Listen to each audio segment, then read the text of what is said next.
राजनीति में मुख्तार परिवार का बहुत दबदबा रहा है। उत्तर प्रदेश के पूर्वांचल के कई जिले ऐसे हैं जहां पर मुख्तार परिवार की जबरदस्त धमक रही है। अब चलिए आपको ग्राफिक्स के जरिए बताते हैं कि मुख्तार अंसारी के परिवार के कौन कौन से लोग राजनीति से जुड़े हुए हैं और उनका प्रभाव वहां पर कैसा देखा जाता रहा है। ये सब कुछ आपको ग्राफिक्स के जरिए हम समझाने की कोशिश करते हैं। मुख्तार अहमद अंसारी, आप देखिए 1926 से 27 तक, सबसे पहले इनका इतिहास जानिए कि कांग्रेस के अध्यक्ष के तौर पर वो यहाँ पर आते हैं। अब उनके बेटे, यानी कि आप अगर ऐसे देखेंगे तो उनके 3 बेटे, यहाँ से उनकी क्या यहाँ पर जो बैकग्राउंड है वो रहता है। उनका बेटा जिसका नाम सिकबतुल्ला अंसारी, 2 बार के वो विधायक रहे, और दूसरा बेटा अफजाल अंसारी जिसका नाम गाजीपुर से वो सांसद, और एक और आप देखेंगे ये खुद जो मुख्तार अंसारी वो 5 बार के विधायक। फिर उनके बेटे भी आप देख लीजिए, अब्बास अंसारी जो कि मऊ से विधायक होते हैं। फिर आप सिकबतुल्ला अंसारी के बेटे देखेंगे जो कि मन्नू अंसारी जिनका नाम, वो भी विधायक रहते हैं। यानी कि खास तौर पर अगर आप देखेंगे तो ये जो दबदबा रहता है वो पूर्वांचल के जिलों में ज्यादातर रहता है।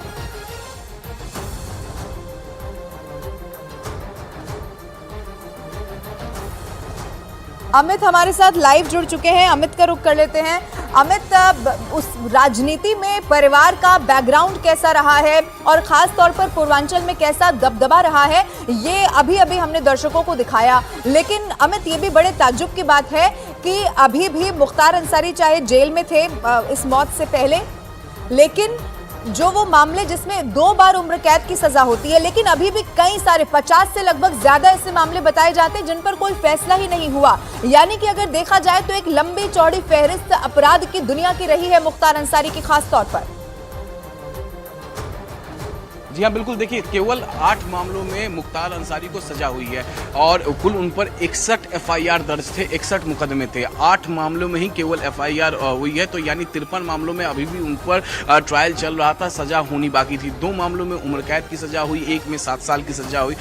इतनी लेट क्यों सजा हुई, अब इस बारे में गौर करने की बात है। 2017 में जब योगी आदित्यनाथ सूबे के मुख्यमंत्री बने, उसके बाद से ही नकेल कसना माफियाओं पर शुरू हुआ और उसके बाद किस तरीके से पंजाब जेल से हमने देखा कि मुख्तार अंसारी को लेकर उत्तर प्रदेश के जेलों में शिफ्ट किया गया, और उसके बाद से जो कोर्ट में की जो कार्रवाई थी उस पर काफ़ी ज़्यादा सख्त हुए मुख्यमंत्री योगी आदित्यनाथ, क्योंकि माफियाओं पर लगातार कार्रवाई करने की वो बात कहे थे चुनावों के दौरान 2017 के विधानसभा चुनाव में, जिसमें वो जीत के आए थे। और ठीक है अमित, बने रहिएगा हमारे साथ, मैं लौटूंगी आपके पास। मुख्तार अंसारी की मौत से जुड़ी हुई एक और बड़ी खबर ये है कि जो खबर है वो अब जंगल में आग की तरह फैल चुकी है, और इसके बाद उत्तर प्रदेश के कई जिलों में सुरक्षा व्यवस्था बहुत कड़ी कर दी गई है। चप्पे चप्पे पर पुलिस की तैनाती दिखाई दे रही है। संवेदनशील जगहों पर तो पुलिस ने फ्लैग मार्च तक निकाल दिया है। इस वक्त पूरा का पूरा उत्तर प्रदेश हाई अलर्ट पर है। इतना ही नहीं, उत्तर प्रदेश में धारा 144 लागू कर दी गई है, यानी कि उत्तर प्रदेश में एक साथ 4 लोग इकट्ठा इस वक्त हो नहीं सकते हैं।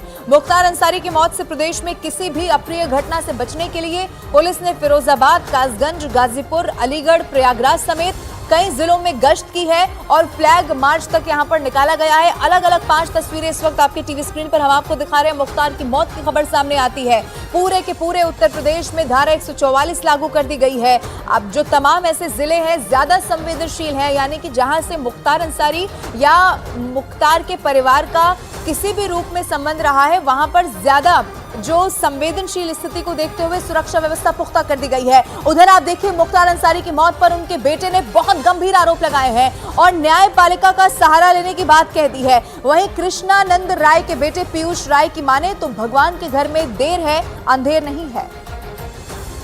बिल्कुल करेंगे, और जो कार्रवाई करनी है सब कोर्ट के माध्यम से और न्याय के रास्ते से आगे बढ़ेंगे, और हमें न्यायपालिकाओं पर पूर्ण विश्वास है। जांच का विषय है, जो अदालत फैसला करेगी, हमको यकीन है कि वो इंसाफ। माफिया सरगना मुख्तार अंसारी का बांदा जेल में मृत्यु हो चुकी है। जैसा कि वहाँ के डॉक्टरों के पैनलों ने बताया कि मृत्यु हार्ट अटैक से हुई है, पर मेरा व्यक्तिगत तौर से ये मानना है कि आज बाबा गोरखनाथ के दरबार में भले ही देर है और अंधेर नहीं है, और इसको मैं यही तरीके से देख सकता हूँ कि इस रमजान के पावन पर्व पर, इस पावन महीने में ये अल्लाह का मैं न्याय कहूँ या भगवान का न्याय कहूँ, क्योंकि मेरे लिए दोनों एक ही हैं। अमित हमारे साथ लाइव मौजूद है। अमित, पीयूष राय का बयान आना बहुत लाजमी है क्योंकि जब जब मुख्तार अंसारी का नाम लिया जाएगा, कृष्णानंद राय की कैसे 500 राउंड गोलियां वहां पर चली थी, पूरा पूर्वांचल उत्तर प्रदेश दहल उठा तक कोई नहीं भूल सकता। और जब कृष्णानंद राय की हत्या हुई थी उस दौरान कृष्णानंद राय जो है विधायक हुआ करते थे और किस तरीके से विधायक रहते हुए कृष्णानंद राय की हत्या हुई थी, उस हत्या कांड में अब तमाम आरोप मुख्तार अंसारी पर लगे थे कि हत्या के पीछे वो थे। जेल में उस दौरान मुख्तार अंसारी बनते, लेकिन हत्या की वारदात को अंजाम मुख्तार अंसारी ने दिलवाया था। और इस बाबत जो कृष्णानंद राय का परिवार था वो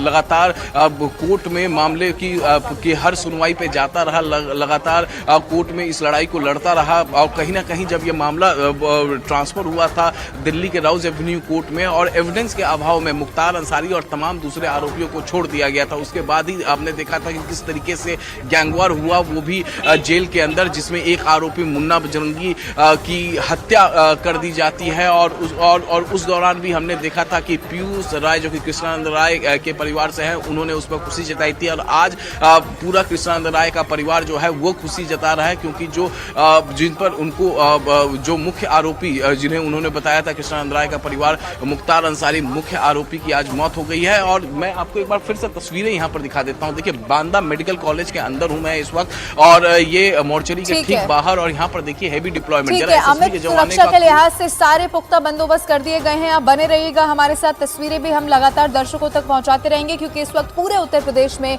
हाई अलर्ट जारी कर दिया गया है। लेकिन मुख्तार अंसारी को हार्ट अटैक आने की इन खबरों के बीच लोकसभा चुनाव के माहौल में हर तरफ अंसारी परिवार की चर्चा शुरू हो गई। उत्तर प्रदेश के पूर्वांचल में मुख्तार अंसारी और उनके परिवार का लंबे वक्त तक सियासी दबदबा रहा है। तो यह भी जाता था कि पूर्वांचल के कई जिलों में मुख्तार अंसारी की ऐसी तूती बोलती थी कि वो जब चाहें, जिसे चाहें और जहां से चाहें चुनाव हरवा और जितवा सकते थे। लेकिन माफिया डॉन, गैंगस्टर और दबंग छवि के अलावा मुख्तार अंसारी और उनके परिवार का रिश्ता महान स्वतंत्रता सेनानी डॉक्टर मुख्तार अहमद अंसारी से भी जुड़ा। कई मौकों पर मुख्तार अंसारी ने यह दावा किया कि वो आजादी की लड़ाई में हिस्सा लेने वाले स्वतंत्रता संग्राम के सेनानी मुख्तार अहमद अंसारी के पोते हैं। डॉक्टर मुख्तार अहमद अंसारी 1920 के दशक में एक बड़े सर्जन थे। उन्होंने तब के मद्रास से मेडिकल की पढ़ाई की थी, बाद में इंग्लैंड से एमएस और एमडी की डिग्री लेकर सर्जरी पर रिसर्च शुरू कर दी थी। डॉक्टर मुख्तार अहमद अंसारी को गांधी जी का बेहद करीबी माना जाता था। गांधी जी से ही प्रभावित होकर उन्होंने कांग्रेस पार्टी की प्राथमिक सदस्यता ग्रहण की थी और कहते हैं कि उस वक्त उन्होंने कांग्रेस पार्टी के लिए दिल खोल कर दान दिया था। डॉक्टर मुख्तार अहमद अंसारी जामिया मिलिया इस्लामिया के संस्थापक सदस्य थे। वो जामिया मिलिया इस्लामिया के कुलपति भी रहे थे। 1936 में निधन के बाद उनको विश्वविद्यालय में ही दफनाया गया था। लेकिन जब तक डॉक्टर मुख्तार अहमद अंसारी जिंदा रहे, स्वतंत्रता संग्राम में बढ़ चढ़कर उन्होंने हिस्सा लिया था। आजादी की लड़ाई के दौरान कांग्रेस में डॉक्टर मुख्तार अहमद अंसारी का कद तेजी से बढ़ा। उनकी गिनती 1920 के दशक के कद्दावर कांग्रेस नेताओं में होने लगी थी और 1926 में डॉक्टर मुख्तार अहमद अंसारी को कांग्रेस का अध्यक्ष तक चुन लिया गया था। डॉक्टर मुख्तार अहमद अंसारी इकलौते ऐसे नेता थे जो कांग्रेस और मुस्लिम लीग दोनों के अध्यक्ष बने थे, क्योंकि कांग्रेस का अध्यक्ष बनने से पहले वो 1918 से 19